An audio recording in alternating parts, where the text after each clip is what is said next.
ఉత్తరాంధ్రలో ఓటమి ఎరుగని నాయకుడు వారసుని రాజకీయాల్లోకి దింపే ప్రయత్నం చేస్తున్నారా? రాజకీయ కురువృద్ధుల బాటలో ఆయన ప్రయాణం చేయబోతున్నారా? కేబినెట్ పదవి దక్కక కేవలం ఎమ్మెల్యేగా ఉండలేకపోతున్నారా? కొడుకు కోసం పార్టీ అధినేతలను ప్రసన్నం చేసుకోవడంలో బిజీ అయ్యారా? ఆ నాయకుడు ప్లాన్ బి ఏంటి? ఇంతకీ ఆ నాయకుడు ఎవరు? ఏంటా కథ? Let's watch the story. Ganta Srinivas Andhra Pradesh రాజకీయ చరిత్రలో పరిచయం అక్కర్లేని పేరు. ప్రతి ఎన్నికల్లోనూ నియోజకవర్గం మార్చటం ఆయనకు ఆనవాయితీ. అయినా పోటీ చేసిన ప్రతి నియోజకవర్గంలోనూ ఓటమి ఎరుగని నాయకుడు. ఏకంగా 6 సార్లు ఎమ్మెల్యేగా, 2 సార్లు మంత్రిగా, 1 సారి ఎంపీగా విజయవంతంగా బాధ్యతలు చేపట్టిన ఘనత గంటా శ్రీనివాసరావు సొంతం. ఎమ్మెల్యేగా గెలవటమే కాదు, కేబినెట్లో మంత్రి పదవి దక్కించుకోవటంలోనూ ఆయనది అందెవేసిన చెయ్యి. అంతటి రాజకీయ చతురత గల గంటా 2024 ఎన్నికల్లో 90,000 మెజారిటీ సాధించి ఏపీలో 2వ స్థానంలో అత్యధిక మెజారిటీ సాధించినప్పటికీ మంత్రి పదవి దక్కించుకోలేకపోయారు. 2019 ఎన్నికల్లో గంటా ఎమ్మెల్యేగా గెలిచినప్పటికీ టీడీపీని లైట్ తీసుకున్నారనే టాక్ బలంగా ఉంది. అప్పటి వైసీపీ సర్కార్పై ఏనాడూ విమర్శలు చేయకపోగా టీడీపీ కార్యక్రమాలకు దూరంగా ఉన్నారట. అదే వైఖరి గంటాకు మైనస్ అయిందట. ఓ దశలో టీడీపీని వీడి గంటా వైసీపీలో చేరుతున్నారనే ప్రచారం అప్పట్లో రీసౌండ్ చేసింది. ఫలితంగా గంటాపై టీడీపీ అధిష్టానం ఓ కన్నేసి ఉంచిందట. దీంతో 2024లో భీమిలి నుంచి సైకిల్ గుర్తుపై గెలిచినప్పటికీ ఆయనకు మంత్రి పదవి ఇవ్వకుండా గుంటూరు ప్రభుత్వం దూరం పెట్టింది.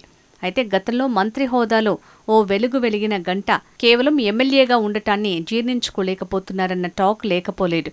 ఇందులో భాగంగా టీడీపీ హైకమాండ్ని ప్రసన్నం చేసుకునే వ్యూహరచనలో ప్రస్తుతం గంటా బిజీగా ఉన్నారన్న వార్తలొస్తున్నాయి. ఒకప్పుడు అందరినీ లైట్ తీసుకున్న గంటాకు ఇప్పుడు టీడీపీ అధినేతలు చంద్రబాబు, లోకేష్ని ప్రసన్నం చేసుకోకపోతే భవిష్యత్తు రాజకీయాల మనుగడ కష్టమనే తత్వం బోధపడిందంటున్నారు.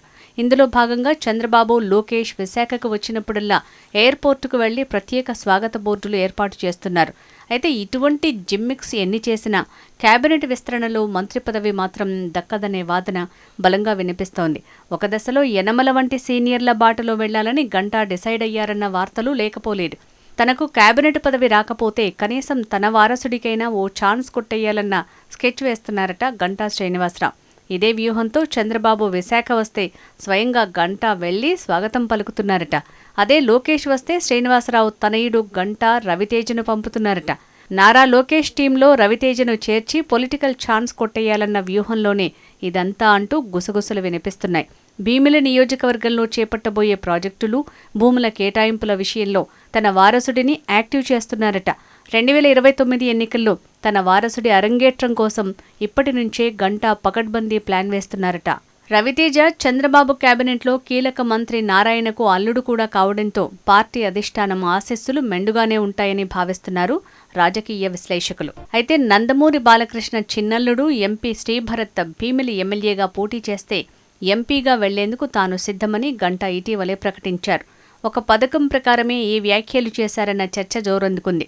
తాను ఎంపీగా గెలిచి ఢిల్లీకి షిఫ్ట్ అయితే తన వారసుడిని రాష్ట్ర రాజకీయాల్లో ఫిక్స్ చేద్దామన్న ఆలోచనలో భాగంగానే గంటా ఈ విధమైన కామెంట్స్ చేశారని రాజకీయ మేధావులు విశ్లేషిస్తున్నారు.